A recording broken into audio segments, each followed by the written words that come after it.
Gustavo, un escándalo tremendo. Estos tipos se creían dueños del mundo. Sí. Apareció la justicia de Estados Unidos y cambió todo. Sí, cambió todo. Afortunadamente, yo siempre digo que el tiempo pone las cosas en su lugar, ¿no? Por una investigación, yo recuerdo que la inicié en 2007. Claro. La inicié en 2007 denunciando lo que hoy el amigo Bursaco reconoce ante la justicia y bueno, fuimos algunos los que tuvimos algunos problemas a partir de la investigación. Lo cierto es que es lo que reconoció hoy Bursaco en la justicia. Reconoció que había un entramado gigantesco de corrupción, un entramado de corrupción que repartió no menos de 200 millones de dólares. Miren de lo que estamos hablando. Entre el año 2005 y el año 2015 por los derechos de todos los torneos que se jugaban a nivel continental y por los derechos de retransmisión de los mundiales de fútbol. Y cuando le preguntaba a Bursaco era, bueno, pero ¿quién era la cabeza de la organización? Viste que ahora hablamos mucho de asociación ilícita. ¿Quién era la cabeza?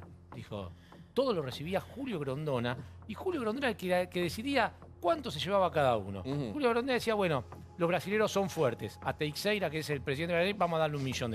Claro. Los bolivianos no son tan fuertes.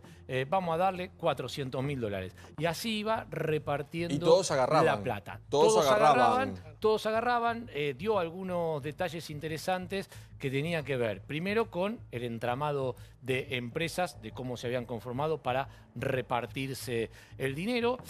Dijo en dónde eran las conversaciones en donde finalmente se llegaban a hacer los negocios por las coimas. Aclaremos algo, Gustavo, porque nosotros venimos de la pata deportiva. El señor Alejandro Bursaco, cuando ya no estaba más la familia Ávila en Torneos y Competencias, que era una empresa familiar y donde nosotros trabajamos mucho y teníamos un contacto, era el dueño, era un emperador dentro del fútbol. Decidía y disponía todo. Para que la gente lo tenga el día del Superclásico. Boca River del Gas Pimienta estaba dentro decidiendo qué se hacía. Fanático, hincha de River, entre otras cosas. Era un tipo que manejaba absolutamente todo el continente, el dueño del fútbol. No un personaje menor. Grondona no daba un paso que Bursaco no lo controlara. Claro. Y a partir de ahí, digo, Grondona tomó a Bursaco como su hombre en todos estos negocios y le vio la pasta para canalizar todo lo que eran los pagos indebidos.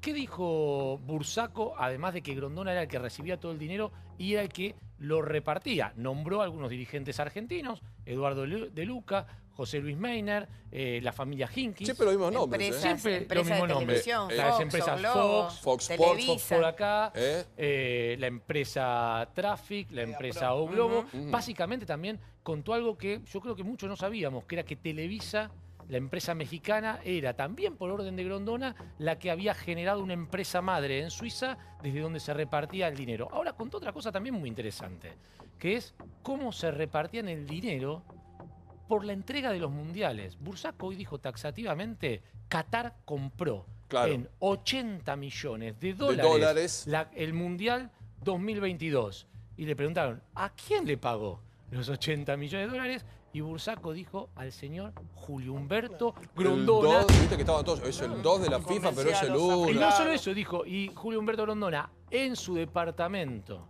de Puerto Madero, adelante mío, en una reunión con los cataríes, dijo, me hicieron hacer todo esto y al final yo me quedé solo con $1,5 millones porque hubo que comprar un montón de votos porque nadie te quería dar la cena. Bueno, vayamos porque acá hay una cantidad de nombres muy importantes, muy impactantes. Y además hay mucho dinero de por medio.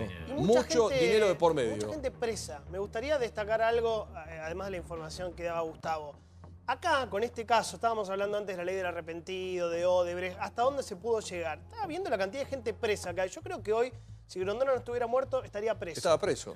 Meiner está preso. Teixeira está preso de Brasil. Leos, de la Conmebol. Sí, algunos en la casa, pero son todos señores muy mayores. Con CACAF. Bueno, algunos. Pero nada más está bien. Que por eso. Eugenio Figueredo, ex vicepresidente de la Conmebol. Entonces, es muy importante que aparezcan. Acá sí, no es un testigo protegido, no es Fariña, no es acá es un arrepentido, doctor, directamente, ¿no? Bueno, acá han negociado la acción. Claro. Sí, de hecho, hoy se presenta como testigo de la Fiscalía. Ahí está. Ahí queda bien pero claro. También dice algo. Además de los nombres que daba Gustavo, de Grondona, de Teixeira, de Osuna, porque es increíble como agarrás un mapa de Latinoamérica y en todos lados hay coimas, porque con esas federaciones iban comprando los derechos televisivos de la Copa Libertadores, la Copa Sudamericana. Conmebol, todo. Pero también dan dos nombres, bueno, después Diego dará una información o no, sobre 4 millones de dólares de coimas a Pablo Paladino, que era el coordinador de Fútbol para Todos, hombre puesto por Gabriel Mariotto. Esto dijo Bursaco hoy. Hoy, todo dijo hoy. Y Jorge Delón, un abogado vinculado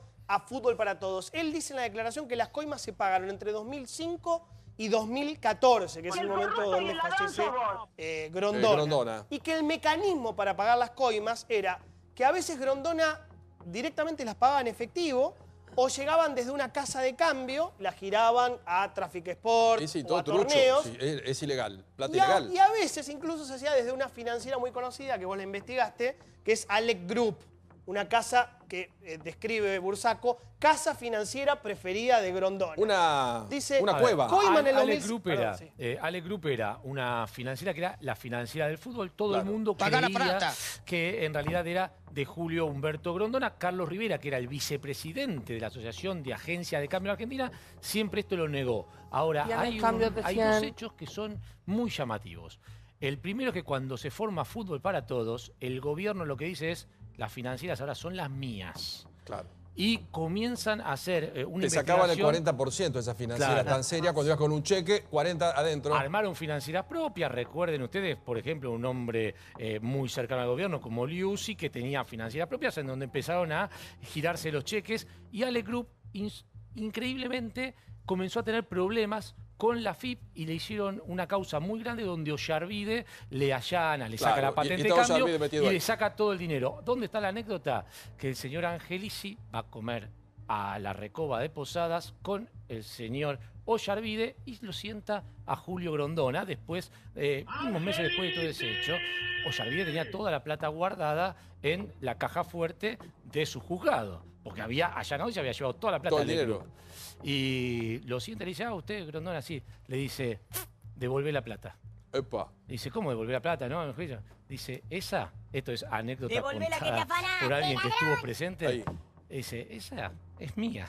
La que te llevaste de esa financiera es mía. Es toda mía. Ya le pido más nombres a Johnny. Sí. ¿Qué información tenés, Diego? Sí, antes de información, que es con lo que voy a terminar, recién ahí mencionaban a dos personas. Yo fui parte de Fútbol para Todos. Trabajé con Pablo Paladino y con Jorge Delón. Que era un coordinador Paladino. Claro. Sí. Que lo sobreseyó la justicia argentina por algo. Primero hay que entender que el que hablas es alguien que ya reconoció su delito, es un delincuente, ¿no? Bueno, lógico. Y hay una estrategia basada en dos ejes muy importantes. Sin poder mentir, ¿eh? Tenés que poder chequear lo que decís. Por eso, todo al muerto, que es Grondona, que ya no puede responder a nada. Sí. Tiren el todo Grondona, total. Ahora, ya... Después le vamos a preguntar al doctor cómo es el tema de la plata. Y ahora esta acusación... Ten en cuenta que si bien... ¿Se puede recuperar? A ver, le tira todo a Grondona, que además Grondona era el vicepresidente de la FIFA, el secretario de Finanzas de la FIFA. Digo, le tira a la persona que todos habíamos manejado todo. No, le tira un montón, perdóname, le tira un montón, no, le tira un montón de empresas que están vivas. Todo un dato de Paladino. De hecho, una empresa que ya voy, pero perdón. Me da el nombre de la cuenta de los bancos, dice Banco Credit Suisse, Banco Julia Baer, no es que dice... Que esté muerto no lo santifica. Que esté muerto no lo santifica. A ver, Débora, le voy a preguntar al doctor cuando hay dinero así, porque este dinero alguien lo tiene, el de Grondona, supuestamente. Graciela Ocaña, que fue una de las denunciantes de todo este escándalo vinculado con el fútbol, tengo entendido que va a pedir la revocación del sobreseimiento sobre Paladino. ¿Saben ustedes cómo fue sobreseído Paladino en la Argentina? Por la famosa Sala 2 de la Cámara Federal, la más desprestigiada, que entre otros integraba el camarista Freiler. Exacto. Bueno, tenemos este dato, doctor, y ya sigo porque hay muchísimos datos que van llegando. Esto fue una declaración impactante en el día de hoy que va a tener una réplica muy fuerte en Argentina. En el caso de Grondona, Diego plantea algo que es verdad. Ya te doy. Algo que es verdad. Grondona murió, si no Grondona estaría preso. Creo que nadie tiene duda de lo que significó Grondona desde el punto de vista económico y de poder. Ese dinero, porque hay números de cuenta, etcétera, etcétera, ¿es un dinero recuperable? ¿Cómo se maneja la justicia cuando una persona muere o se extingue cualquier posibilidad de investigar? A ver, la muerte es la primera causa de extinción de la acción penal, obviamente. Pero la posibilidad de entablar acciones civiles tendientes a la recuperación de dinero mal habido, obviamente que el Estado la tiene. La tiene. Esto sin duda. Eso se puede. Sí, sin duda. Habrá que ver también cuáles son los hechos concretos que se han hecho en Estados Unidos, la corroboración, se van a abrir seguramente expedientes en la Argentina, y habrá que determinar y corroborar a ver la fidelidad de cada uno de estos datos. Pero hay un no, en la Argentina ya está abierto. En la Argentina está abierto, hay una causa con la doctora Servini enorme. Pero hay una causa, lo que pasa es que la causa de la doctora Servini no tiene que ver con los delitos en Estados Unidos, y de hecho en esa causa Paladino fue sobreseído por la Cámara por los votos de Freiler, pero también de Bruglia, que no es un juez. Bruglia, claro. Bueno, no es un juez, y a eso está cosa juzgada. El doctor sabe perfectamente que es imposible que revoquen, supongo yo, ese fallo. Pero hay otra causa que para mí es más interesante, que la tiene el doctor Rafeca, que hay que ver qué hace ahora, que es por lavado de activos, y que está sin movimiento durante hace 2 años que la tiene, y ahí están involucrados todos estos empresarios que ahora empiezan a hablar, y ahí me parece que sí se puede ir a recuperar dinero. Diego. Y completaba con esto, que es muy importante, mencionar a estas 2 personas, y Fútbol para Todos, para que entendamos, digo, Grondona, digo que está muerto, pero dentro de todo era quien negociaba los contratos, la AFA, ¿sí? Y Fútbol para Todos no contrató, ni manejó derechos, ni contrató, ni manejó dinero, ni tenía caja. Simplemente siempre fue una articulación de transmisiones. Lo que hizo fue transmitir los partidos. ¿Quién va a relatar tal partido? ¿Quién va a comentar? ¿Quién va? Cobraban los derechos. No, las coimas son por comprar los derechos. Fútbol para Todos como programa nunca negoció los derechos. Bueno, pero no vayamos al programa ni a los periodistas ni a los técnicos, vayamos a la cabeza. Está bien, claro. La información es que hay una noticia muy fuerte que me toca dar. Estuve hasta recién chequeándolo y con una fuente muy confiable y cercana. Y nos duele a quienes hemos participado de Fútbol para Todos porque se quitó la vida, digo, se habría quitado la vida porque estoy en este momento chequeándolo, Jorge Delhomme. Uno de los 2 sospechados, un tipo a quien conocí y traté, después cada uno tiene, yo lo he visto durante horas, durante muchos días, después tienen su vida, pero en el trato y en lo que conocí, un tipo totalmente derecho y honesto, padre de 4 hijos, un tipo que no tiene una sola mancha en toda su trayectoria como abogado, que ingresó a Fútbol para Todos en 2012 y que se vio acorralado, se vio desbordado, no se pudo ver una situación así y tomó una decisión drástica. Esto es ahora. Estamos hablando de una de las 2 personas que acusadas. Hoy acusó Bursaco. Por eso digo, cada uno reacciona de diferente manera. Lo que logran a veces con estas acusaciones tan... No sé. Bueno, Diego, perdón, yo respeto, acá hay una persona que está confirmado, se ha quitado la vida. El doctor Delhomme, que ha sido hoy acusado por el señor Bursaco de los Estados Unidos. Después, las responsabilidades, la forma, eso después se probará y se sabrá. Pero perdón, hoy estamos hablando de una persona importante que llega por jefatura de gabinete a formar parte de este cargo y que hoy, enterado de la declaración de Alejandro Bursaco, se quita la vida. ¿Esa es la información? Esa es la información. Habrá que ver cómo se maneja esto. Hay que decir 2 cosas. En Estados Unidos no están investigando el Fútbol para Todos. No les importa nada el Fútbol para Todos, con lo cual la declaración de Bursaco ciertamente sonó extemporánea y yo no sé si tiene alguna otra finalidad que habrá apuntar que ir, por ahí. Que apuntar por ahí, porque la verdad que la fiscal lo miró y le dijo, bueno, muy bien, pero hablemos de este caso. Fútbol para Todos, a mí no me importa, acá no se está juzgando. Y en el caso de Delhomme sí estaba siendo investigado en la Argentina, no por una supuesta coima, sino por la firma con los contratos con Ibeco. Recuerden ustedes que empresa Ibeco de camiones, era la empresa que auspiciaba el fútbol para todos, la única que tiene contratos, según la jueza María Servini escribía, Servini escribía, dice, son contratos muy raros con los de Ibeco. O sea, está lo de Bursaco, pero había una pata argentina. Una cosa, más allá de lo de Delhomme, que le lamentamos mucho. Sí, por su familia y todo, pero después la justicia tiene que saber. Obviamente que son cosas separadas. Un banquero argentino, yendo al tema FIFA Gate y Bursaco, que es lo que declaró, y yendo a lo que decía Gustavo, ya se declaró culpable por ser una especie de intermediario entre Grondona y el señor Bursaco en el pago de coimas por $25 millones.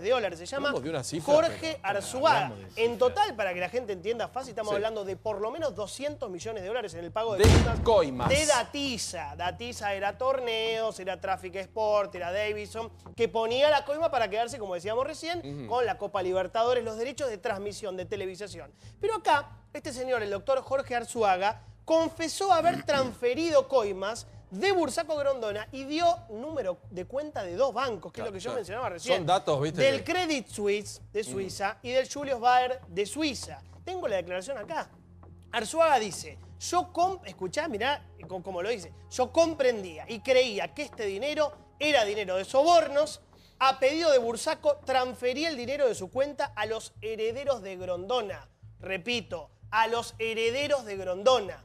Vos preguntaste, ¿dónde está la plata hoy, muerto Grondona? Bueno, yo creo que este señor te está respondiendo. El doctor Moreno Campo, cuando nos visitó no hace demasiado tiempo atrás, nos dijo, me llama la atención que en la Argentina no haya una preocupación por recuperar estos activos. ¿Por qué no van a investigar esto porque que esa plata no quedó en el camino, no es que se muere una persona... ¿Cómo murió Delon? Es importante. Bueno, no, habla de que se quitó la vida. Por ahora se quitó la vida. Igual nosotros tenemos que separarlos tanto, porque a mí me pueden hoy hacer una imputación cualquier persona y yo puedo tomar la decisión de presentarme a la justicia, aclarar todo, ser responsable, ser culpable o quitarme la vida, que yo no lo haría, pero cada uno actúa como quiere. No extingue una situación, una investigación. Son dos cosas, me parece, totalmente diferentes, ¿no? Claudio, todo este escándalo, ¿cómo seguimos cuando hablamos todo el tiempo de sobornos, de coima y de falta de controles, ¿no? Porque acá también hay una pata, que guste o no, tiene que ver con una idea de haber metido al Estado a meter plata en el fútbol continuamente. El Estado fue un actor que entró en el programa, a través del programa Fútbol para Todos, a un mecanismo, de alguna forma, que es transnacional y es algo que toda la justicia y los organismos multilaterales están tratando de ver de qué manera se combate el soborno transnacional. Esto con una de las organizaciones más poderosas de la Tierra, que es la FIFA, que maneja algo que es un intangible monumental, que es la pasión. Una pasión que atraviesa las culturas. Una industria tremenda. Una industria que es un negocio monumental, donde los precios, como los de un futbolista, vamos a lo pequeño, un futbolista que hoy vale 2 pesos, mañana vale 70.000 millones, después juega mal, pierde, digo, a los números de los que seguimos temas de análisis económico y financiero vinculado con la justicia, es para el lavado de dinero, por ejemplo, es algo genial, porque no tiene ningún tipo de lógica. Sí, sí, y muy pocos controles. Doctor, yo lo aprovecho que usted está porque le hacemos preguntas como decisivas, que uno puede meter la pata. Bursaco en Estados Unidos menciona a funcionarios argentinos o exfuncionarios argentinos. ¿La justicia argentina está obligada a actuar? ¿Puede no hacerlo? ¿Tiene que convocarlos? ¿Los puede llamar la justicia de Estados Unidos? ¿Cómo es esto? A ver, los fiscales tienen la posibilidad de iniciar investigaciones de modo autónomo. Ajá. Lo han hecho muchas veces con las noticias en los diarios, ¿no? Y por supuesto también se le puede pedir, porque tenemos un convenio de cooperación con Estados Unidos, también la declaración. Obviamente que luego habrá que corroborarla de acuerdo con determinados elementos que los busque, pero por supuesto. Y yo tengo también la sensación de que todo este vendaval que tenemos en materia de corrupción, bueno, no son cuestiones aisladas. Es decir, no se trata de un puñado de funcionarios del otro gobierno, no se trata solamente de las cuestiones estos del fútbol. La Argentina ha padecido una corrupción estructural y da la sensación de que se está tirando el piolín. Ha comenzado una etapa en que cada vez van a empezar mayores hechos. Perdón, Ricardo, en el fútbol yo no estaría tan de acuerdo con esa apreciación. Vos el otro día hablabas del actual CEO de la Superliga. Sí. ¿Saben quién es el CEO de la Superliga de ahora, no del kirchnerismo? El señor Elizondo, no el árbitro Horacio. Mariano Elizondo. ¿Saben quién es Mariano Elizondo? Era el CEO de Cristóbal López. Sí. Era la mano derecha de Cristóbal López en el grupo Indalo. La misma persona, están los mails en la causa, que decía, bueno, hagamos esto y hagamos lo otro para no pagar los 8.000 millones de pesos del impuesto de transferencia a los combustibles. Chiqui Tapia, Daniel Angelici. Si esta es la refundación del fútbol nuestro... No, atención con esto del titular de la Superliga, porque hay una cuestión muy compleja que se viene. Ahora Tapia, cuando venga de Rusia, por ahí se da cuenta y se prende la Hoy luz. otra cosa que dijo Bursaco muy interesante es que él ganó 30 millones de dólares por hacer este tipo de transferencias. A él les pagaron, 30 millones de dólares. Ahora, yo insisto, en la causa que se puede investigar, quizás, doctor, usted pueda ratificarlo o no, es la causa que hay por lavado de activos sobre los empresarios argentinos, que, por ejemplo, tendrían que explicar, no solo los empresarios argentinos, sino los funcionarios del anterior gobierno, por qué, por ejemplo, los Juegos Olímpicos de Londres 2012 más la Copa América de Chile, el Estado pagó para transmitirlo por la televisión pública 12 millones y medio de dólares.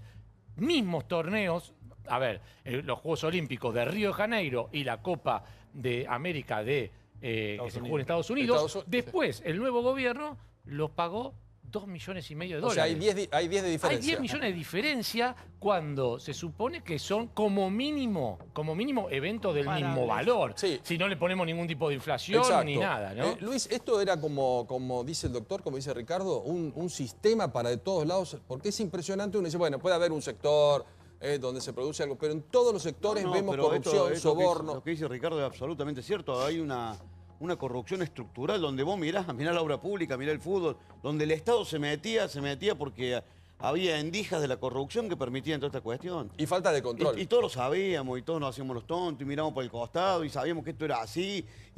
Y la verdad que esto nos tiene que avergonzar, porque la verdad que esto es una cosa...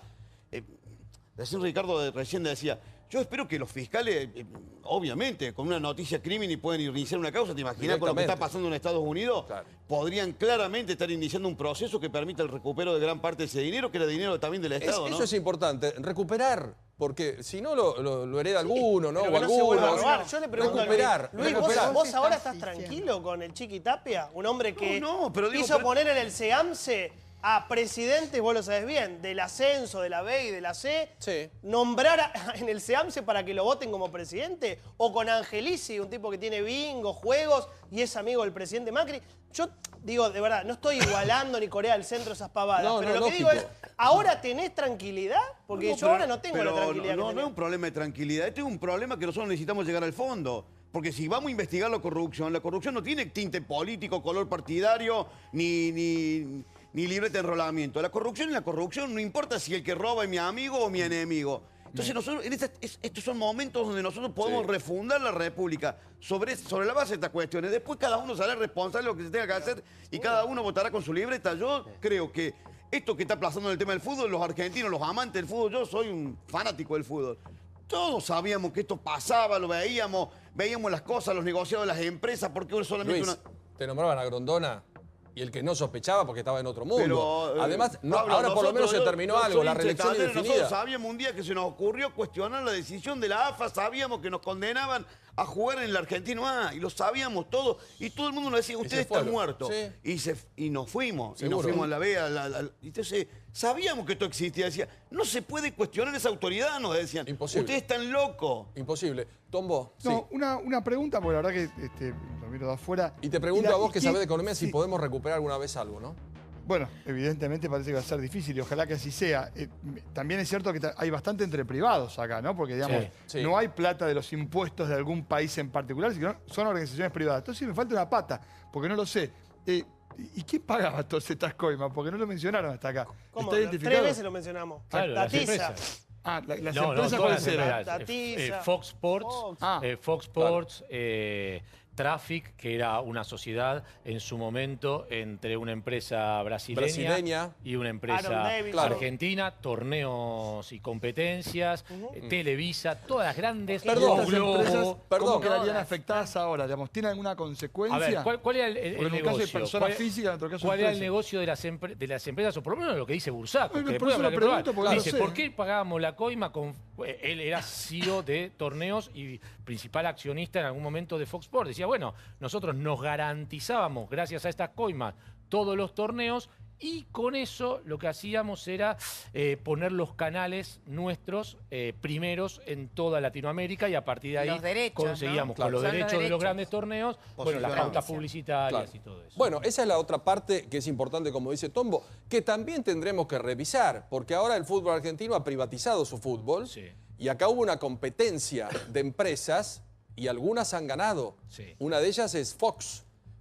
Y supuestamente apareció una llave de alguna para tener una ventaja sobre otras empresas. Entonces también poner el acento en eso. Porque si hay una empresa que tiene este tipo de costumbres, ¿por qué no lo puede haber hecho para contratar el fútbol actual? O la empresa Torneos, ¿no? Que en algún momento era hablar de torneos en la Argentina como mala palabra, y hoy Torneos es la síntesis de producción y periodística de todos los eventos futbolísticos que hay que hacer. Lo que pasa es que todas las empresas que se habían presentado a esa licitación estaban involucradas de alguna forma con todo lo que había pasado, porque Mediapro, por ejemplo, se había presentado, también fue nombrada hoy por Bursaco como otra de las empresas. Son los españoles. Son los españoles. Sí, que son los últimos, estaba ESPN también Que era metida. ESPN y que todos eran socios de los Hinkins, que además tenían full play. A ver, todos. Meissner, no nos olvidemos de Meissner, todos los nombres repetidos, pero que cada tanto hay que recordar, todos estaban absolutamente en este juego liderado, digámoslo, por un señor que sin saber hablar inglés llegó y se sentó. Sí. Se sentó en el lugar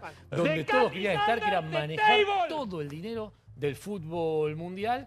Lamentablemente lo hizo de una forma poco clara y tal como decía Johnny, si no se hubiese muerto, tuvo el timing hasta para morirse justo y no terminar preso. Si no estaba preso. Muy desprolijo. Decir que en ese momento había impunidad, todos le tenían un miedo tremendo a Julio Grondona, pero si están, como dijo este abogado, el nombre con las cuentas, dice Koeman 2006, $600.000. Va subiendo la coima. Era coima con inflación. Koeman 2009, $1 millón. Koeman 2012, $1.200.000. Y se iba como sofisticando. Ahí aparece Alec Group y le van pagando a cada uno. Por ejemplo, José María Martín, de los brasileños. Manuel Braga, de los peruanos. Napud, de los paraguayos, que Chilaver siempre lo nombra. Che, nadie dijo no. Tenía razón, Chilaver. Déjame dar una última anécdota para pintar definitivamente a Julio Grondona. Ahora se sabe porque Bursaco dice, bueno, se pagaron 80 millones de coimas para que sea Qatar la sede del Mundial. Y lo manejó todo Julio Grondona, que él se quedó con $1,5 millones. Además dice Bursaco, él se quedó con $1,5 millones. Habría que bajar esa sede pobre, ¿no? Y recuperar la plata, pobre gente, ¿no? En el año 1998 había que elegir el nuevo presidente de la FIFA. Y Grondona sabía que si lo elegían a Johansson, que era el que proponía Europa, su poder se iba a ver menguado. A mí el diario Olé me envió a cubrir esa elección del presidente de la FIFA junto a un colega que se llamaba Juan Suanich, que Dios lo tenga en la gloria. Y fuimos, y lo que hicimos es lo que hace cualquier periodista, a preguntarle a todos los delegados de cada federación, ¿usted por quién va a votar mañana? Era en realidad dentro de 48 horas y nos daba que se perdía por 60 votos. Joseph Blatter, que era el candidato de Grondona, perdía por 60 votos. Esa noche vamos a comer con Grondona. Le decimos, Julio, está listo, mira, estamos mandando la nota a Buenos Aires. Perdiste, Julio, perdiste. Dijo, no manden esa nota. ¿Por qué no? ¿Cómo no vamos a mandar? Dice, no manden esa nota si no quieren quedar mal con los medios en los que ustedes trabajan. ¿Pero por qué, Julio? Y nos dijo, ¿ustedes están comiendo conmigo ahora? Sí. A cada comensal le llega su plato. No manden esa nota. Miedo, ¿no? Nosotros nos comunicamos con nuestros editores acá y decimos, che, mirá, pasó esto y yo, suavicemos la nota y digamos que todavía hay negociaciones de último momento. ¿Tenemos un boca de urno? ¿Sabés por cuánto ganó Joseph Blatter? ¿Por cuánto ganó Joseph? Por más de 40 votos. Y cuando terminó todo parecía San Luis en las últimas elecciones. Cuando terminó todo dijo, no la mandaron la nota, ¿no, chicos? ¿Vieron lo que yo les dije? A cada comensal iba a llegar su plato. Nosotros le dijimos, ¿y qué comieron? Caviar. Bueno, reiteremos lo que fue una noticia de último minuto, un anticipo que diste vos, Diego. Sí, se quitó la vida Jorge Delón, el abogado de Fútbol para Todos, hoy acusado por Bursaco de recibir una coima de un soborno, ¿no? Habló de Paladino y del doctor y habló de $4 millones. Esto pasó en el día de hoy. Pablo, bueno, seguimos con... Sí, doctor. 30 segundos. 30 segundos. Para lo que preguntaba Jonathan, me parece que hay dos razones para pensar por qué ahora las cosas son distintas. Primero, porque no hay ahora ninguna interferencia política sobre lo que hacen los jueces. Y segundo, porque hay una demanda de la sociedad muy intensa acerca de que basta de robar, basta de corrupción. Y basta de agarrar lo que no te corresponde, ¿no? Un buen mensaje. Caso Nisman, Lagomarsino, 10 horas, lloró ante el juez. Tenemos todos los detalles de lo que ha sido esa declaración, un hombre clave, metido en la situación de Nisman, el suicidio o el asesinato. En minutos más, detalles del FIFA Gate, el fútbol, cómo replica la Argentina. Lagomarsino con tobillera en su casa, 10 horas de declaración, todos los detalles al estilo de Intratables.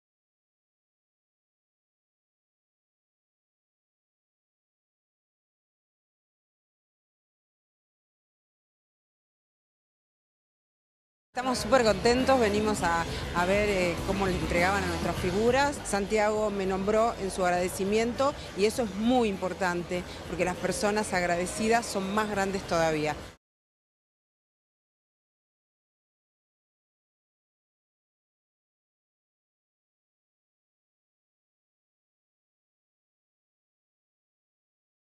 Hay un proceso que empezó en la época de Menem, a donde se vinculó la política con los medios y mucha gente que no era de los medios empezó a manejar medios. Esos medios hoy, al quedarse sin pauta, no tienen público. Entonces, ¿cómo se los va a mantener? Es muy difícil. Hubo aventureros que jugaron a los empresarios de medios, que se disfrazaron de empresarios de medios, que se robaron la plata del Estado y que compraron los medios con la plata del Estado. Hay una efervescencia y yo creo que es positiva porque tienen que salir las cosas buenas y la hojarasca se descarta. En todas partes se descarta la hojarasca, en las empresas, en la gente que hace las cosas mal, en la corrupción. Cuando, digamos, esos medios de comunicación sin la muleta del Estado tienen que sobrevivir, no están preparados para hacerlo. No solamente en la Argentina, en Estados Unidos en 2012 había 55.000 periodistas trabajando y hoy quedan 24.000. O sea, lo que se percibe es que sobrevivir en el periodismo es hoy en día un éxito. Lo que sucedió es que en los últimos 5 años, 6 años, Google y Facebook concentraron el 80% de la publicidad mundial sin contratar a ningún periodista. Entonces creo que la solución es que los estados le cobren a Google y Facebook, le hagan pagar a Google y Facebook por el uso de contenidos. En la Argentina a eso se le suma el mal manejo que se hizo en la última década con algunos medios de comunicación que fueron inyectados de anabólicos y cuando se les retira el anabólico el cuerpo se debilita. Concretamente los medios de Cristóbal López, no es que no sean sustentables en sí, sino que los dejaron con una deuda enorme. El gobierno anterior tuvo, no sé, un comportamiento bastante irresponsable en general. Y en particular tuvimos en la Argentina algunos empresarios, entre comillas, que llegaron a los medios de comunicación y no para ser medios de comunicación, sino por otras cosas. ¿Pensás que Cristóbal López o alguno de esos medios, empresarios de medios pueden llegar a estar presos? Yo creo que Cristóbal está complicado. Aprovechando el contexto del CONEX, donde Santiago recibió su premio, donde veíamos a Liliana Parodi también, recibiendo hoy así presentes y Santiago con el premio que nos trajo acá. Este tema mañana lo vamos a seguir tratando porque puede haber novedades judiciales y tenemos que seguir hablando de los medios, del vaciamiento, de la situación de los trabajadores, de cómo puede influir la justicia, qué es lo que va a pasar, porque estamos ante situaciones inminentes, con mucha gente de por medio y con muchos irresponsables de por medio también. Tema importante de Intratable. Por supuesto, Santiago llevándose el gran premio en la noche y una cantidad importantísima de referentes del periodismo y de los medios de comunicación para hablar de este tema tan tenso, tan caliente en la Argentina. Hoy declaró Lagomarsino. Pieza fundamental porque cuando hablamos de Lagomarsino, Johnny, hablamos de un arma amiga, de alguien que planteó una relación casi como de amo y esclavo con el fiscal Nisman. 150 preguntas le hicieron a Lagomarsino y está muy, pero muy complicado. 150, 10 horas, pero ¿no? Muy, lo tuvieron, sí, tarde, ¿no? 10 horas, sí, tarde fue todo. Tarde fue la que lo hayan citado a declarar. A ver, acá lo importante es el dictamen del fiscal Tayano, que básicamente lo que dice es que fue partícipe de un plan criminal. Lo que dice que Lagomarsino fue una pieza fundamental en el montaje del suicidio, el falso suicidio de Alberto Nisman. Dice, tuvo colaboración necesaria en el homicidio de Nisman. Eso dice el fiscal Tayano y hoy el juez, un poco avalando esto, le hizo preguntas brutales. El fiscal Tayano dice que Lagomarsino le entregó el arma a Nisman a sabiendas de lo que iba a ocurrir esa noche o esa tarde, porque todavía no se determinó la data de muerte. Y dice que fue clave la relación de confianza entre Lagomarsino y Nisman para que Lagomarsino entre al EPARC. Vos acordate que la zona estaba absolutamente liberada. No andaban las cámaras, todo raro, ¿no? No andaban las cámaras, los custodios no estaban. Sí. Bueno, atención con el tema custodios, te abro un paréntesis muy cortito. Sí. Porque me parece que va a haber novedades importantes sobre 4 custodios en particular, Miss y Niño en particular también, porque se los puede acusar de tener alguna vinculación con los servicios de inteligencia. Pero sobre Lagomarsino, concretamente se habla de un montaje de suicidio y con el tema de la tobillera me parece que se va a complicar. Con tobillera, está en su casa, pero con tobillera. Estamos con Silvia Giacopo, la senadora. Gracias por venir. Gracias. Un gusto. Disculpe que hablamos mucho de fútbol, pero fue una noticia contundente de última hora. ¿Qué piensa del caso Nisman puntual y esta pata con Lagomarsino, que según Diego, todo como medio tarde, porque es la persona que lleva el arma que en definitiva termina con la muerte del fiscal, ¿no? Suicidio o asesinato, para donde cada uno lo interprete. Mire, siempre dije y sostengo de que el día que se sepa quién mandó a asesinar al fiscal Alberto Nisman, la Argentina y el mundo va a poder volver a confiar en las instituciones de la República. ¿Usted no tiene duda que fue un asesinato? Ninguna duda. Y que Lagomarsino y mucha gente, quien mandó a montar la escena, el modo en el cual hablan con la madre, cómo quieren mostrar a la persona del fiscal, que ni siquiera respetaron la muerte, ¿sí? Porque después que lo asesinaron, lo que quisieron montar hacia su persona, su honorabilidad, su buen nombre. Fue realmente un magnicidio que el día que esto se clarifique, como se está tardíamente, donde todo han montado la escena del crimen, cómo han violado las pruebas, realmente han ultrajado, hicieron todo lo que no se debe hacer en una investigación de esta magnitud. Pero para usted es asesinato, no tiene ningún tipo de duda. Luis, no te escuché hablar de este tema. ¿Cuál es tu opinión? ¿Vos pensás que Lagomarsino es una pieza también clave? Porque el tema es el arma amiga, porque no puede haber un suicidio si hay un arma que no pertenece a quien supuestamente se mata. Lo dije la mañana del día lunes cuando nos enteramos en el Senado que había pasado esto. Primero que esto es una causa evidente, que esa causa nada hacía pensar, nada podía presuponer. La conducta de Nisman lo estábamos esperando, iba a ir a diputado después al Senado, lo estábamos esperando. No había ninguna conducta, ningún indicio que te pudiera hacer pensar que Nisman iba... Es más, nos habíamos cruzado en un programa de televisión en Canal C5N la semana anterior porque veníamos discutiendo, acordate, el memorándum de Irán. Así que no tenía absolutamente ninguna duda y la experiencia te dice que era un hecho claramente que había sido un homicidio. Y cuando empieza a aparecer este personaje, la verdad, patético, ¿no? Yo ahí, eso que dice el fiscal, que es una pieza clave para el montaje, porque realmente cuando vos lo veías, el tipo terminaba dándole justo... el bocadillo justo, la forma, terminaba de cerrar cada uno de los argumentos como para mostrar que podía haber sido una escena de un suicidio, cuando en definitiva lo hacía con un nivel de soltura hartamente sospechoso. Dicen que lloró frente al juez, Caro. Bueno, sí, también lloró la otra vez. Sí, todos lloran. Puntos, para mí, por lo menos extraños. En primer lugar, tiene un abogado defensor muy caro. En segundo lugar, que no es solo este caso, hay ausencias de historias de personajes notables que intervienen en estas investigaciones últimas que los ciudadanos estamos observando. Por ejemplo, si yo te pregunto, no es una pregunta interrogatoria a vos, nos pregunta a nosotros, ¿quién es? ¿Dónde trabajaba antes de que su figura fuera pública? Así es. Si un empleado... Ese fue el comentario del Senado, que era un empleado de la CIDE. De la CIDE. Comentario. Claro. Yo hablo de realidades que es en lo que Hecho yo trabajo, concreto, que es claro. exactamente. Ahora, la otra pregunta que yo me hago es, esto no nos pasa solamente con Lagomarsino, nos está pasando con aquellos personajes que aparecen ahora vinculados a las causas. Si un empleado común para acceder a un trabajo muchas veces se somete a un ambiental, que es lo que se llama con quién vive, dónde vivo, cuál es su familia. Yo sé que este señor tiene una señora, que tiene 2 hijitas, pero ¿qué fue de la vida anterior de él? ¿Cómo durante todo este tiempo no fue citado prima facie a declarar a la persona que había reconocido que le había dado el último arma, que lo vio. y los el último dos custodios. que lo vio con vida. Gaby, ¿vos qué pensás de Lagomarsino? Es un personaje como a mí no me complejo. Cierra, la historia no me cierra. Primero que el único que dice que Nisman le pidió el arma es él. Es una cosa absolutamente incomprobable, no tiene sentido. Me parece que la idea del suicidio realmente está totalmente descartada. Porque además hay una cosa que yo insisto en esto que parece elemental, pero que es el inicio del problema. Nada le convenía más al gobierno nacional que Nisman se haya suicidado.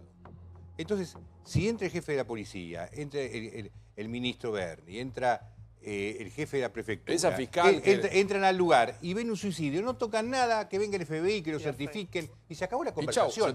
Si esa gente arruinó absolutamente la escena del crimen, es porque estaban tapando algo. No hay ninguna otra explicación. No es un sargento Villa Calamuchita que no sabe cómo se maneja una escena del crimen. Cualquiera que haya visto 3 veces la ley y el orden sabe que no tiene que tocar nada. Gracias, Gaby. Igual todo fue muy raro hoy. Lagomarsino, no me salía la palabra Lagomarsino. Hoy habló, dijo que no le importaba cómo si se suicidó o no, emitió algunas palabras, pero fue muy curioso lo que dijo. Dijo que tenía una relación de amo esclavo. y esclavo.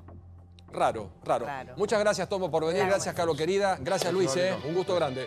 Silvia, la seguimos. Muchísimas gracias por haber venido. Gracias a todos. Débora, compañeros, muchísimas gracias. Y gracias a los